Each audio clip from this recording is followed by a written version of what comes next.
सोचिए, आधी रात बस अड्डे पर खड़ा एक लड़का, पास आता एक आदमी, दिल्ली चलोगे, 18,000 महीना मिले, टिकट कटा, फोन लिया गया, अगले दिन नंबर बंद, पहचान खत्म, सिस्टम से गायब।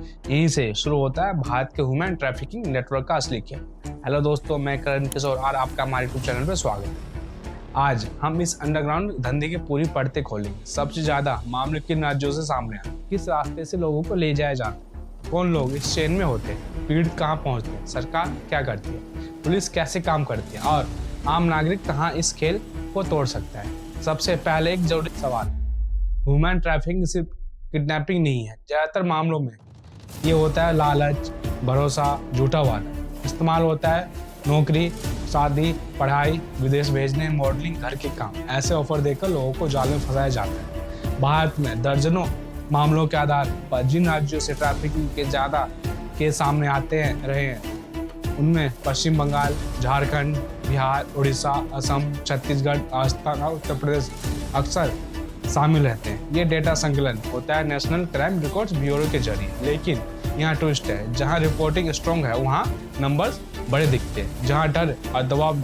जाता है वहाँ क्राइम छुपा रह जाता है। टूटा परिवार, बेरोजगार युवा, ट्राइबल बेल्ट के लोग, माइग्रेंट मजदूर, रनवे बच्चे, डिजास्टर अफेक्टेड परिवार, ये हाई रिस्क ग्रुप होते हैं। ट्रैफिकिंग चेन ऑर्गेनाइज्ड होती है। सबसे नीचे होता है स्पॉटर, जो गांव में बस्ती में शिकार ढूंढता है। फिर रिक्रूटर होता है, परिवार को भरोसा दिलाता है। फिर ट्रांसपोर्टर, जो बस, ट्रेन या गाड़ी से मूव कराता है। फिर डॉक्यूमेंट फिक्सर, जो नकली आईडी बनवाता है। फिर हैंडलर, जो फाइनल जगह पर कंट्रोल लेता है। विक्टिम एक कम्युनिटी की तरह पास होता है। भारत के ट्रैफिकिंग रूट्स चौंकाने वाले तरीके से कॉमन ट्रांसपोर्ट रूट्स ही होते हैं। सबसे ज्यादा इस्तेमाल रेल नेटवर्क का होता है। छोटे स्टेशन से पिकअप, बड़े जंक्शन पर ट्रांसफर, मेट्रो सिटी में ड्रॉप, स्लीपर क्लास और अनरिजर्व कोच फ्रीक्वेंट चॉइस है। उसके बाद इंटरस्टेट बसें, खासकर नाइट रूट्स, प्राइवेट व्हीकल, शादी party, labour group, tourist cover के नाम पर मूवमेंट होती है। बॉर्डर बेल्ट भी रिस्क जोन है, खासकर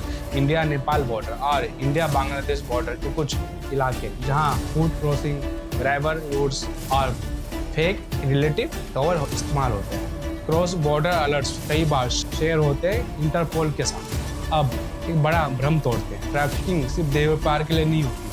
फोर्स लेबर ट्रैफिकिंग बहुत बड़ा हिस्सा है। ईंट भट्टे, construction sites, mining areas, textile units, carpet industry, illegal workshop, यहाँ एडवांस पेमेंट देकर डेबिट बैंडेज बनाया जाता है। 10,000 एडवांस दिया, फिर खाना, रहना, ब्याज जोड़ते गए, कर्ज कभी खत्म नहीं हुआ। यह मॉडर्न गुलामी का मॉडल है। बच्चों की ट्रैफिकिंग अलग ही खतरनाक लेवल है। Domestic servitude, begging gangs, street crime rackets, illegal adoption, sexual exploitation. कई बार पेरेंट्स को बोला जाता है शहर पढ़ने भेजेंगे और बच्चा नेटवर्क में चला जाता है। डिजिटल युग में ट्रैफिकिंग का एंट्री गेट मोबाइल बन चुका है। Fake job portal, WhatsApp job groups, Instagram modelling offers, Telegram overseas work channel, fake placement agency, ये नया रिक्रूटमेंट फ्रंट है। साइबर पैटर्न मॉनिटरिंग और कंप्लेंट कोऑर्डिनेशन का काम होता है। Indian cyber crime coordination centre जैसे नेशनल फ्रेमवर्क्स के जरिए मेट्रो सिटीज में फेक प्लेसमेंट एजेंसी बड़ा ट्रैप है। Made supply, security guard jobs, hotel staffing, कागज लीगल दिखते हैं, कंट्रोल इलीगल होता है, फोन छीन लिया जाता है, सैलरी रोक दी जाती है, मूवमेंट रिस्ट्रक्ट किया जाता है। इस धंधे में कौन लोग होते हैं? सिर्फ गुंडे नहीं, local agents, labour contractor, transporter, fake HR firm. सरकारी स्तर पर action multi layer, district level पर एंटी ह्यूमन ट्रैफिकिंग यूनिट्स यानी AHTU बनाई गई। स्पेशलाइज्ड पुलिस टीम जो रेस्क्यू और रेड करती है। इंटरस्टेट कोऑर्डिनेशन सेल ऑपरेट करते हैं। सेंट्रल एजेंसी जैसे सेंट्रल ब्यूरो ऑफ इन्वेस्टिगेशन बड़े इंटरस्टेट रैकेट्स में एंट्री करती है। मूवीज में रेड ड्रामेटिक दिखती है, दरवाजे तोड़ो सब पकड़ो। रियलिटी में रेड सर्जिकल होती है। Weeks surveillance, silent perimeter, NGO stand by, medical team ready, child welfare office present. फिर भी रेड्स कभी फेल क्यों होती है? Tip leak, victim fear, fake documents, local pressure, legal loop holes, witness hostile, ये ground problems.